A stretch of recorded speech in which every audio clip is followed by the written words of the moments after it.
അയ്യപ്പേട്ട A Pradeep Kumar. അതെ, അത് ഒരു ഘട്ടം വരെ VS പക്ഷക്കാരനായിരുന്ന ആളാണ് അദ്ദേഹം. അങ്ങനെയാണ് വെയ്പ്പ്.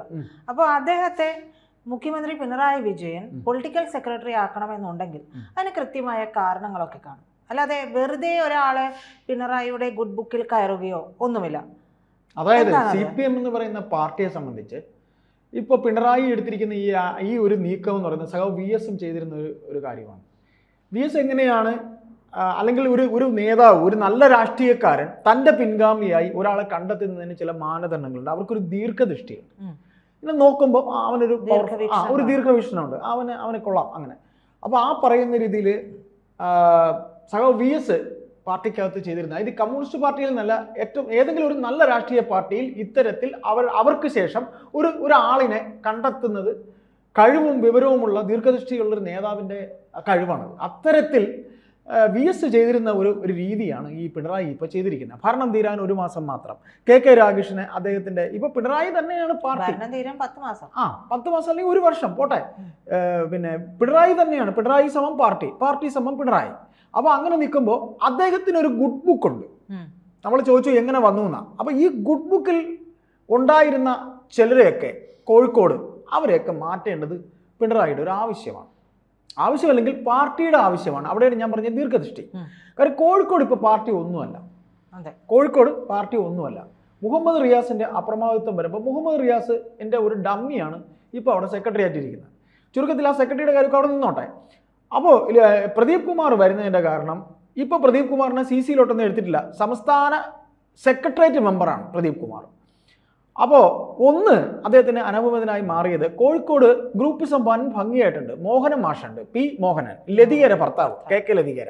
അദ്ദേഹത്തിനെ കുറിച്ച് പറയുമ്പോൾ നമുക്കൊന്ന് പറയേണ്ടി വരും. കാര്യം TP വധക്കേസിൻ്റെ കോടതി വിധി കേട്ടപ്പോൾ ബോധം കെട്ട് വീണ അത്ര മനക്കട്ടിയുള്ള ഒരു നേതാവാണ്. CPM-കാർക്ക് ഒരു പ്രത്യേകത എന്ന് വെച്ച് കഴിഞ്ഞാൽ അവർ മനക്കട്ടി ഉള്ളവരാണ് എന്നാണ് പറയുന്നത്.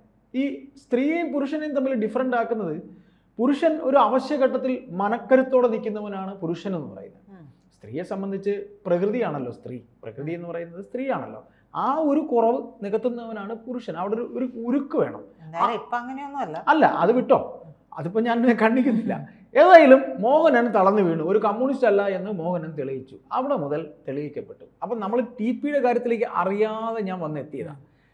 അപ്പോൾ അതുകൊണ്ട് എനിക്ക് പറയണം. കാര്യം അദ്ദേഹത്തിൻ്റെ ഇഷ്ടക്കേട് പറയുന്നതിന് മുമ്പ് ഈ TP ചന്ദ്രശേഖരൻ എന്ന് പറയുന്ന വ്യക്തിയെ സംഘടനാ തലത്തിൽ വളരാൻ അനുവദിക്കാതിരുന്ന ഒരു വ്യക്തിയാണ് A. പ്രദീപ് കുമാർ. അതുകൂടെ നമ്മളിവിടെ പറയണം. പ്രദീപ് കുമാറിനുമായി ബന്ധമുണ്ടായിരുന്നു. പ്രദീപ് കുമാർ, നമ്മൾ അത് പറയുമ്പോൾ 100-ൽ 60 മാർക്ക് പ്രദീപ് കുമാറിന് കൊടുക്കുമ്പോൾ എവിടെ 40 മാർക്ക് പോയി എന്ന് ചോദിച്ചാൽ TPയുടെ സംഘടനാ വളർച്ച. പ്രജിത, നമ്മൾ ഈ CPM എന്ന് പറയുന്ന പാർട്ടി അല്ലെങ്കിൽ ഏത് രാഷ്ട്രീയ പാർട്ടിയിലും നമ്മളെ ഉയർത്തിക്കൊണ്ടുവരാൻ ആരെങ്കിലും വേണം. നമ്മളിങ്ങനെ വർക്ക് ചെയ്ത് വരുമ്പോൾ അവൻ കൊള്ളാം കേട്ടോ, അവനെ നമുക്ക് പൊക്കണം എന്ന് പ്രായം ചെന്ന നേതാക്കൾ വിചാരിക്കണം. അത്തരത്തിൽ വിചാരിക്കുക. അല്ലെങ്കിൽ കൂടെയുള്ളവനോ അവനെ നമുക്ക് ബ്രാഞ്ച് സെക്രട്ടറി ആക്കണം, അല്ലെങ്കിൽ അവനെ കൊണ്ടുവരണം. അങ്ങനെ കൊണ്ടുവന്ന ഒരു ഘട്ടത്തിൽ TP അങ്ങനെ പൊങ്ങി വരുമ്പോൾ പ്രദീപ് കുമാർ സംഘടനാ തലത്തിൽ ഉയരാൻ അനുവദിച്ചിട്ടില്ല എന്ന് പറയുന്നുണ്ട്. 2, TP വധക്കേസിനെ സംബന്ധിച്ച് കേൾക്കുന്ന ചില ആരോപണങ്ങളൊക്കെ പ്രദീപ് കുമാറിലേക്കും വളഞ്ഞും തിരിഞ്ഞുമൊക്കെ പോയിട്ടുണ്ട്. അതായത് ഇത് ഇപ്പോഴും പാർട്ടി സമ്മതിക്കുന്നില്ലല്ലോ, അവർക്കിതിൽ പങ്കില്ല എന്ന് പറയുമ്പോഴും അവസാനം വരെയും പറയും. അങ്ങനെ പങ്കില്ല എന്ന് പറയുമ്പോഴും ഇതൊരു വൻ ആസൂത്രണ കൊലപാതകമാണെന്ന് എല്ലാവർക്കും അറിയാം. അപ്പോൾ ഇപ്പോൾ ആരോപണം വരുന്നത് നമുക്ക് പറയാൻ പറ്റുള്ളൂ. കാര്യം ഇതൊക്കെ ചെയ്തവർക്കും പങ്കെടുത്തവരുടെയും മനസ്സിൻ്റെ ഉള്ളിലെ ആ സത്യം അറിയുള്ളൂ.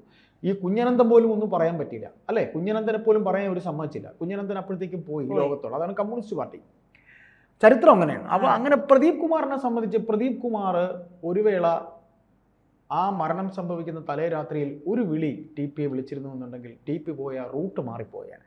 അങ്ങനെ എനിക്കിവിടെ പറയാൻ പറ്റുള്ളൂ. കാര്യം പ്രദീപ് കുമാറും ഇദ്ദേഹവും തമ്മിൽ അത്ര അടുപ്പമായിരുന്നു. കാര്യം ഒരിക്കലും ഇത് കോഴിക്കോട് CPM-ൻ്റെ ഒരു തീരുമാനം ആയിരുന്നു, കുലംകുത്തി തന്നെ എന്നുള്ള തീരുമാനം. TPയെ പ്രദീപ് കുമാറിനെ അറിയാമായിരുന്നു. പ്രദീപ് കുമാറിനെ അറിയാമോ എന്ന് ചോദിച്ചു കഴിഞ്ഞാൽ എന്തോ ഒരു സ്മെല്ല് ഇതിനകത്ത് ഉണ്ട് എന്നുള്ള കാര്യം,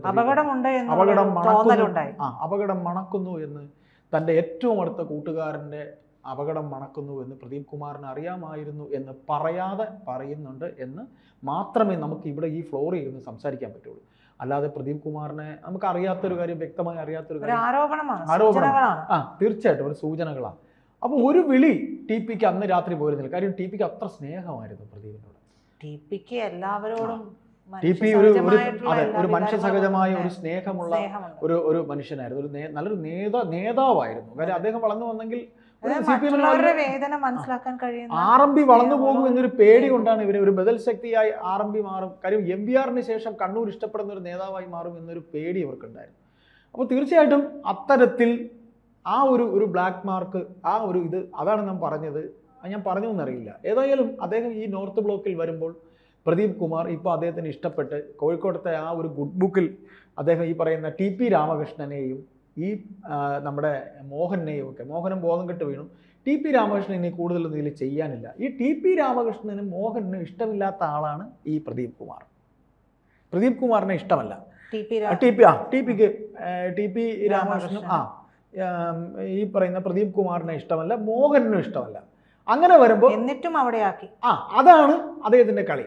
അവിടെയാണ് മുഹമ്മദ് റിയാസ് നോമിനിയായി ഇപ്പോൾ ഇരിക്കുന്ന പിന്നെ ജില്ലാ സെക്രട്ടറി. അപ്പോൾ CPMന്റെ കോഴിക്കോട് ജില്ലയിലെ വിഭാഗീയത അത് ഒരു വശത്ത്. കോഴിക്കോട് പാർട്ടി നാമാവശേഷമായി പോയിട്ടുണ്ട്. ആ നാമാവശേഷമായി പോയതിന് ഒരു സൊല്യൂഷൻ ഉണ്ടാവും. കാര്യം രാഘവേട്ടൻ ജയിച്ചുകൊണ്ടിരിക്കുന്നു. രാഘവേട്ടൻ നമ്മൾ പറയുന്ന അറിയാതെ രാഘവൻ നമ്മൾ ഇഷ്ടപ്പെട്ടു. രാഘവൻ അങ്ങനെ ഒരു ഭയങ്കര ആ ഒരു CPMകാരും. ഇപ്പം ഞാൻ പിന്നെ രാഘവൻ അദ്ദേഹത്തിൻ്റെ ഇൻ്റർവ്യൂ ഒക്കെ ഒരുപാട് എടുക്കാൻ പോയിട്ടുണ്ട്. കോഴിക്കോടൊക്കെ അദ്ദേഹത്തിന് നമ്മൾ കഴിഞ്ഞ പ്രസ്ഥാനത്തിൽ വർക്ക് ചെയ്യുമ്പോഴും രാഘവേട്ടൻ്റെ ഇൻ്റർവ്യൂ ഒക്കെ നല്ലൊരു മനുഷ്യനാണ്. അപ്പോൾ രാഘവേട്ടനോട് മത്സരിച്ച് തോറ്റു. അദ്ദേഹത്തിന് ഇപ്പോഴും ഒരു അപ്രമത്ത്. കോഴിക്കോട് CPMന് വളക്കൂറുള്ള മണ്ണാണ്. നമ്മൾ വിചാരിക്കുന്ന പോലെയല്ല. അവിടെ CPM ഒന്നുമല്ലാതെ പോയി. CPM അവിടെ ഒന്നുമല്ലാതെ പോകുമ്പോൾ CPM ഇനി ഉയർന്നു വരേണ്ടത് പിണറായി. ഇപ്പം ആരും ഇനി പിണറായി പഴിക്കരുത്. കാര്യം ഇങ്ങനെ ഒരാൾ ഇവിടെ പഴിക്കും, അതുറപ്പ്. പിണറായിയെ പഴിക്കുക തന്നെ ചെയ്യും. ഈ പാർട്ടി തൊലഞ്ഞത് പിണറായി ആണെന്ന് തന്നെ എല്ലാവരും പറയും. അപ്പോൾ അതിനൊരു മാറ്റം. അതാണ് ഞാൻ VSനെ പറഞ്ഞത്. VSന് ഇങ്ങനെയൊക്കെയുള്ള ചില നമ്പറുകളുണ്ട്. ഇപ്പോൾ പ്രദീപ് കുമാറിനെ ഈ ഒരു വർഷം കൊണ്ടിരുത്തി. ഇത് P ശശി നേരത്തെ അറിഞ്ഞിരുന്നെങ്കിൽ P ശശി ഇത് ബ്ലോക്ക് ചെയ്തനെ. P ശശി പോലും അറിഞ്ഞില്ല. P ശശി അറിഞ്ഞില്ല, കോഴിക്കോട് ജില്ലാ ഘടകം അറിഞ്ഞില്ല, സംസ്ഥാന സെക്രട്ടേറിയറ്റ് അറിഞ്ഞില്ല, ആരും അറിഞ്ഞില്ല. ഇവിടുത്തെ A ക്ലാസ് പത്രപ്രവർത്തകർ അറിഞ്ഞില്ലല്ലോ വരണത്. ആ ഓപ്പറേഷനാണ്. അതാണ് പിണറായിയിലെ തനി കമ്മ്യൂണിസ്റ്റുകാരൻ, പിണറായിയിലെ ആ തനി VS ആണ് ഇങ്ങനെയൊക്കെ ചെയ്യണത്. VSനാണ് ഇങ്ങനെയൊക്കെയുള്ള കഴിവുള്ളത്. അപ്പോൾ ഈ പറയുന്ന മോഹനെ വെട്ടാൻ, ഈ പറയുന്ന TP രാമകൃഷ്ണനെ വെട്ടാൻ, കോഴിക്കോട്ടത്തെ മുഹമ്മദ് റിയാസിനെ ഒരു വേള വെട്ടാൻ, ഈ ഗ്രൂപ്പിസത്തിനെ വെട്ടാൻ കൊണ്ട് പ്രദീപിനെ എത്തിയിരിക്കുന്നു. ആരെന്നാ വിചാരിക്കണേ? പ്രദീപ് രണ്ടാമനാണ്. പിണറായിയുടെ മന്ത്രിസഭയിലെ രണ്ടാമനാണ്. അവിടെ പഴയ VS പക്ഷക്കാർക്ക് ഒരു ചെറിയ ഇഷ്ടം പിണറായിയോട് തോന്നും. അത് ഒരു തന്ത്രമാണ്. ഏതായാലും പ്രദീപ് കുമാർ വരും, പ്രദീപ് കുമാറെ സ്ഥാനത്തിരിക്കും. അവിടെയും നമുക്കുള്ളൊരു നൊമ്പരം, TPയെ നിങ്ങൾ എന്തുകൊണ്ട് സംഘടനാ തലത്തിൽ വളരാൻ അനുവദിച്ചില്ല പ്രദീപ് കുമാറെ എന്ന് നമ്മൾ സാധാരണക്കാരായ ജനം ചോദിക്കും. പാർട്ടിക്കാരിലേക്ക് പോട്ടെ, സാധാരണക്കാരും TP എല്ലാവരും ഇഷ്ടപ്പെട്ടിരുന്നു, പ്രദീപിനെ ഇഷ്ടപ്പെട്ടിരുന്നു. ഇനിയിപ്പോൾ പ്രദീപ് രണ്ടാമനായി. ഇവിടെയാണ് പിണറായി എന്ന പൊളിറ്റീഷ്യൻ, പിണറായി എന്ന രാഷ്ട്രീയക്കാരൻ്റെ തുറുപ്പ് ചീട്ട്. കോഴിക്കോട് കുറേ പിന്നെ കിണകൾ എന്നൊക്കെ നമ്മൾ നാടൻ ഭാഷയിൽ പറയും. നിനക്കൊക്കെ ഇതായിട്ടിരിക്കുന്ന ഒരു ഗുലാൻ. ഇനി എന്തുണ്ടെങ്കിലും കൊത്താൻ അവിടെ വന്നേ പറ്റൂ. റിയാസിന് പോലും ഇനി മുഖ്യമന്ത്രിയുടെ ഓഫീസിൽ വലിയ വിലയില്ല. നമുക്ക് കാത്തിരിക്കാം എന്തൊക്കെയാണ് സംഭവിക്കുന്നത്.